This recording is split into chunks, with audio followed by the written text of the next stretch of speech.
देखने को मिले। और नीरज जी ने बिल्कुल सही कहा, मुनाफा आता है तो बांध लेने का। इस बाजार में भी मुनाफा कमा लिया तो और क्या चाहिए। मैं क्विकली शुरुआत कर रहा हूं टीम की। पहले के 3 स्टॉक डायरेक्टर साहब एक साथ दिखाते रहिए, क्योंकि एक ही थ्रेड में मैंने वीव करे हैं। वॉलचंद नगर इंडस्ट्रीज, एस्ट्रा माइक्रोवेव और अपोलो माइक्रो सिस्टम्स। अब कल अगर आप लोग हेडलाइंस पढ़ रहे होंगे, देखा होगा, तो इसरो ने PSLV C51 लॉन्च करी है। अब इसकी हाईलाइट समझिए, ये पहला डेडिकेटेड मिशन है NSIL का। NSIL क्या है? इसरो का कमर्शियल आर्म है, जिसका डेडिकेटेड मिशन था। 19 पेलोड्स कैरी करे गए और 2021 का आगाज एकदम ग्लोरिफाइड तरीके से इसरो ने करा है। ब्राजील की अर्थ ऑब्जर्वेशन सैटेलाइट कैरी कर रहे थे, जिसके लिए मिशन था। उसके साथ बाकी के पेलोड ऐड करे गए।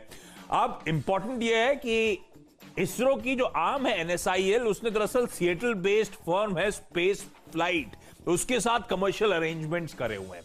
अब इसकी इंपॉर्टेंस ये है कि अब तक हम लोग बजट का इंतजार करते थे इसरो का आवंटन। हालांकि ओवर द ईयर सारी सरकार इसरो के लिए बहुत सपोर्टिव रही है, स्पेस टेक्नोलॉजी के लिए बहुत सपोर्टिव रही है, और आवंटन तगड़ा हो रहा है, तो वो प्लस तो वैसे ही है। पर इसरो के कमर्शियल फ्लाई ऑपरेशन शुरू करने से फायदा ये हो गया है कि हमने काफी हद तक डीलिंक करने की तैयारी करी है अपने आप को उस बजट से, और अब ये कमर्शियल ऑपरेशंस भी इसरो के आपको होते हुए नजर आएंगे। तो ये वो कंपनीज हैं जो इसरो के सैटेलाइट प्लान्स में कंट्रीब्यूट करती हैं। वॉलचंद नगर इंडस्ट्रीज 80 साल के हाईज हैं, इसरो के साथ बहुत लंबा एसोसिएशन है। 1973 में मोटर केसेस बनाना शुरू करा था वॉलचंद नगर ने इसरो के मिशंस के लिए। आज की डेट में बूस्टर मोटर केसिंग्स बनाती है, नोजल्स बनाती है, जो की क्रिटिकल इक्विपमेंट्स होते हैं इसरो के प्रोजेक्ट्स के लिए, वॉलचंद नगर बनाती है। मुझे लगता है स्टॉक रेड आप रखना है।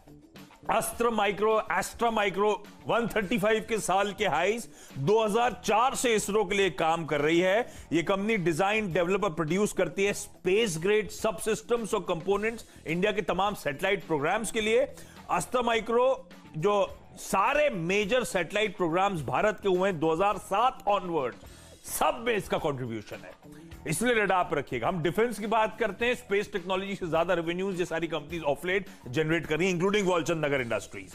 अपोलो माइक्रो सिस्टम तीसरा बाय कॉल, लेवल्स आपकी स्क्रीन पर आएंगे। 155 के साल के हाईज, ये स्टॉक 110 के नीचे इस समय ट्रेड कर रहा है। और साल 2000 से ये company indigenous payload checkout systems बनाती है इसरो के लिए। उससे पहले लीगेसी इंपोर्टेड सिस्टम्स की थी और इस कंपनी ने उसको रिप्लेस करा। अब इंडिजिनस मैन्युफैक्चरिंग होती है। उससे पहले हम हमेशा निर्यात करते थे, उसको इंपोर्ट निर्यात को आयात करते थे। इंपोर्ट में इसलिए मुझे लगा मैंने जल्दी कुछ गड़बड़ बोल दिया। वो लेफ्ट और राइट में भी ऐसी इशू होता है मेरे साथ। अपोलो माइक्रो सिस्टम्स खरीदारी करने के मौके 114 115 तक के लेवल्स के यहां पे अप्रोच करें। तो 3 स्टॉक्स बेहतरीन है। डिफेंस आउटलेज अच्छा होना, उसके बाद इसरो के कमर्शियल ऑपरेशन जो शुरू होना, वो बड़ा पॉजिटिव। चलिए, हमारी टीम के जो शुरुआती 5 खिलाड़ी मैं आपको एक साथ बताता हूं। मैंने आज सीमेंट पे बेट किया है। NCL industries, Saurashtra cement, Birla Corp, Anjani Portland और ACC, ये सब आप एक साथ दिखाइए। खबरें ये हैं कि सीमेंट के दाम बढ़ गए हैं आज से, नॉर्थ इंडिया में और साउथ में भी। अब चूंकि हम लोग खड़े हैं बिल्कुल मार्च के क्लोज में, तो साउथ में इसलिए ज़्यादा इम्पॉर्टेंट हो जाता है क्योंकि वहाँ बारिश जल्दी आती है, तो उससे पहले कंस्ट्रक्शन एक्टिविटी बहुत तेज़ हो जाती है, तो इसलिए सीमेंट की खपत भी उसी हिसाब से बढ़ती है और प्राइस बढ़ गए हैं।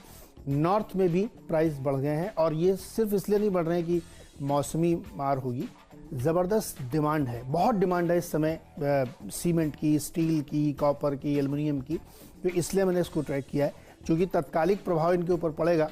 अगर 10 से लेके 20 रुपये प्रति बोरी तक दाम बढ़ रहे हैं, तो सीमेंट स्टॉक आज आपको बिल्कुल शाइन करते हुए दिखेंगे। तो इसलिए हमने 5 स्टॉक एक साथ बता दिए, क्योंकि समय कम है, तो ये सारे स्टॉक खरीदा के चल गए।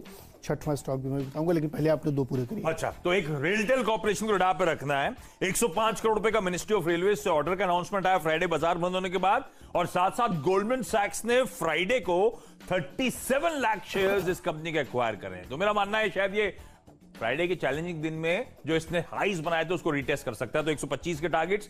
दीपक फर्टिलाइजर, और इस स्टॉक को मैं कई बार मेंशन कर रहा हूं क्योंकि प्रमोटर्स बहुत एग्रेसिवली बाइंग कर रहे हैं। मैंने पहले बताया था कि रोबोस्ट मार्केटिंग सर्विसेज एक प्रमोटर एंटिटी 1,17,000 शेयर्स खरीदे। उसके बाद दूसरा डिस्क्लोजर पिछले हफ्ते आया, 50,000 शेयर्स और खरीदे। उसके बाद फ्राइडे को फिर बाजार बंद होने के बाद डिस्क्लोजर आया कि 35,000 शेयर्स की और बाइंग। तो लगातार पिछले हफ्ते एग्रेसिवली प्रमोटर्स खरीदारी कर रहे हैं खुले बाजार से। इस स्टॉक को रडार पर रखना है। 191 के टारगेट्स, और वक्त है हम दोनों की टीम्स के मिस्टर डिपेंडेबल। डिपेंडेबल स्टॉक मेरा जो है वो एक और सीमेंट का दिग्गज है अल्ट्राटेक, और इसमें भी खरीदारी करके चलिए। देखिए हमको याद है कि फ्राइडे को हमने मेटल्स लिए थे और 10 के 10 बाई दिए थे, और वो मैंने देखा कि शाम को इस ब्लड बाथ में टीम की हालत क्या थी। बहुत मामूली सी कमजोरी थी टीम में, कोई आधा %, कोई 1/4%, इवन पॉजिटिव बंद हुए थे।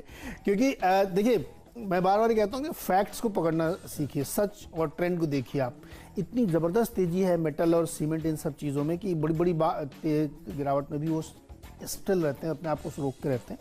सीमेंट में यही कहानी रिपीट होने वाली है। तो अल्ट्राटेक में खरीदारी करके चलिए, 6200 का लक्ष्य होगा, और ये देखिएगा अभी यहाँ से और बड़ी रैली स्टॉक्स में बनती दिखेगी। तो आज ऊपर के 6 सीमेंट स्टॉक खरीदारी के लिए। अरे वाह। GHCL अगला stock, Gujarat heavy chemicals limited, leading company है केमिकल और टेक्सटाइल स्पेस की। अब इसको रेडा पे इसलिए रख रहा हूं क्योंकि टेक्सटाइल के डीमर्जर की तैयारी हो रही है और कहानी आगे बढ़ रही है। अब क्रेडिटर्स के साथ वो एनसीएलटी के अंतर्गत बैठक की तैयारी हो रही है। इस कंपनी की सेकंड लार्जेस्ट मैन्युफैक्चरर है सोडा ऐश की इस देश में। 25% का मार्केट शेयर है सोडा ऐश में। 90% प्लस कैपेसिटी पे इस कंपनी के प्लांट्स रन करते हैं। यूनिलीवर, पीएनजी जैसे मार्की क्लाइंट्स है। मुझे लगता है जैसे ये डीमर्जर कल्मिनेट होगा, अच्छे वैल्यूएशंस कमांड करना शुरू करेंगे दोनों अलग अलग बिजनेसेस, खासतौर पे केमिकल का धंधा। और अगर डीमर्जर होता है, होगा ही, अब तो ऑब्वियसली मुझे लगता है पटरी पे आ चुका है, तो इनका जो एफएमसीजी आर्म है वो आई फ्लो के नाम से जो सॉल्ट, स्पाइसेस, हनी वगैरह ये कंपनी मैन्युफैक्चर करती है, वो भी शायद तूल पकड़ता हुआ नजर आए, क्योंकि मैनेजमेंट बैंडविड्थ बदलेगी। मुझे लगता है जीएससीएल पर अडाप्ट रखना है। अब 219-220 तक के targets, attractive, one of the most attractive chemical space की कंपनी आप लोगों की स्क्रीन पर है। क्विकली छोटा सा ब्रेक के उस पर हम दोनों की टीम्स के अगले दो स्टॉक्स पे करेंगे फोकस।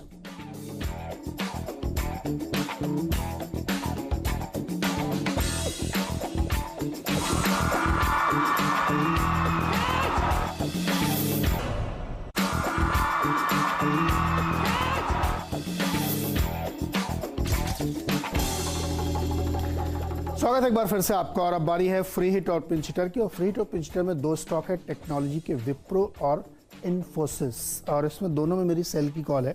सेल की कॉल ये है कि देखिए अब वहाँ ज़्यादा बिकवाली देखने को आपको मिल रही जहाँ पे प्रॉफिट लोगों को ज़्यादा हुआ था। यूएस में भी वही ट्रेंड देखिए आप, नैस्डॉक में ज़्यादा बिकवाली हो रही है। जो वॉरेन बफेट साहब हैं, जो दुनिया के थोड़े निवेशक, वो भी यही कह रहे हैं कि बॉन्ड मार्केट वाले प्लेयर्स जो हैं वो थोड़ा सावधान रहें, अमेरिका को शॉर्ट मत करना, और उन्होंने खुद बोइंग में पैसा लगाया है।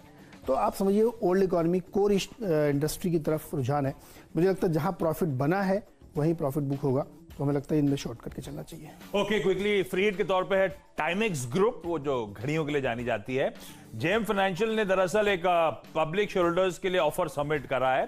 टाइमेक्स ग्रुप लग्जरी वॉचेस बीवी जो है उसने ओपन ऑफर अनाउंस कर दिया है 2.53 करोड़ शेयर्स के लिए। अभी 2.53 मतलब हो गया 25%, यानी कि टोटल आउटस्टैंडिंग इक्विटी, क्योंकि प्रमोटर्स का यहां पे ऑलमोस्ट 75% का स्टेक है।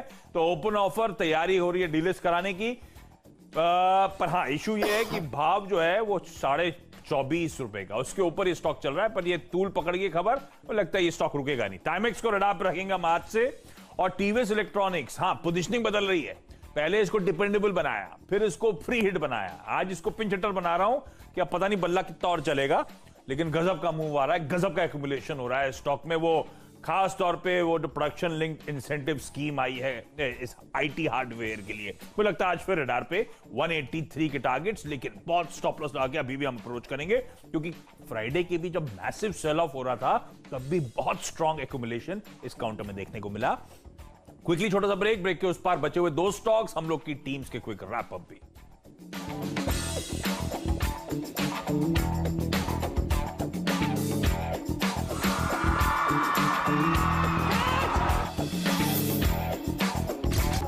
मेरी 10 की टीम आप लोगों की स्क्रीन पर आएगी और 10 के 10 बल्लेबाज हैं, लेकिन जैसे चर्चा हो रही थी, जहां मुनाफा मिले बांध लीजिएगा। इसरो का PSLV C51 लॉन्च जो कल हुआ है, पहला इसरो का कमर्शियल आर्म के ऑपरेशंस की शुरुआत, पहला कमर्शियल लॉन्च हुआ है। Walchandnagar industries, Astra microwave, Apollo microsystem, ये सब इसरो के साथ सालों से काम कर रही हैं, बड़ा पॉजिटिव। रेलटेल कॉर्पोरेशन, जहां पे सरकार से, रेलवे से 105 करोड़ का ऑर्डर प्लस गोल्डमैन सैक्स की गजब की खरीदारी, इसलिए रडार पर। दीपक फर्टिलाइजर, बीते पूरे हफ्ते ज्यादातर हर दिन प्रमोटर्स ने खुले बाजार से खरीदारी करी। फ्राइडे को भी ये ट्रेड हुआ है, इसीलिए स्टॉक को रडार पर रखना है। जीएचसीएल, वो जो टेक्सटाइल का डीमर्जर है, वो प्रोसेस आगे बढ़ता हुआ, इसीलिए रडार पे। और टाइमेक्स ग्रुप, जहां पे प्रमोटर्स ने बचे हुए 25% शेयर्स के लिए अब ओपन ऑफर ले आए हैं। भाव नीचे, लेकिन ये स्टॉक अब यहां से अच्छी खासी तेजी दिखाता हुआ आपको नजर आएगा। टीवीएस इलेक्ट्रॉनिक्स पिंच हिटर के तौर पे पिछले हफ्ते की स्टोरी कैरी फॉरवर्ड, अभी भी खरीदारी करने के स्टॉक में मौके, बहुत स्ट्रॉन्ग एक्यूमुलेशन हो रहा है। टेक्स मैकोरेल आज बोर्ड मीट है प्रेफरेंशियल अलॉटमेंट को लेकर, और लास्ट का पावर प्ले स्टॉक है एक्रिसिल, जहां पे 1 लाख यूनिट से प्रोडक्शन क्षमता बढ़ा रहे हैं। किचन क्वार्ट्स की 5 लाख से बढ़ाकर 6 लाख करने की होगी। सीमेंट पे फोकस किया है और खबरें हैं कि आज से सीमेंट के दाम बढ़ गए हैं और नॉर्थ इंडिया में खासतौर पे बहुत ज़्यादा डिमांड देखने को मिल रही है। तो इसीलिए NCL industries, Saurashtra cement, Birla Corp, Anjani Portland, ACC और अल्ट्राटेक, ज़्यादातर इसमें उत्तर भारत की सीमेंट कंपनियां जहां बहुत ज़्यादा डिमांड देखने को मिल रही है। फ्रीड के तौर पे आईटी कंपनीज है विप्रो और इन्फोसिस, जहां पे हमें लगता है बेच के चलना चाहिए, क्योंकि ज़्यादा प्रॉफिट वाले या ज़्यादा तेज़ स्टॉक जो चले हैं उनमें प्रॉफिट भी देखने को मिल रही है। और अंत में 2 आईसीआईसीआई बैंक और एचडीएफसी बैंक में भी कमजोरी के संकेत हैं। तो गैप अप अगर होता है यहाँ पे, जैसा कि एसजीएफ दिखा रहा है, तो वहाँ पे शॉर्ट करने के बाद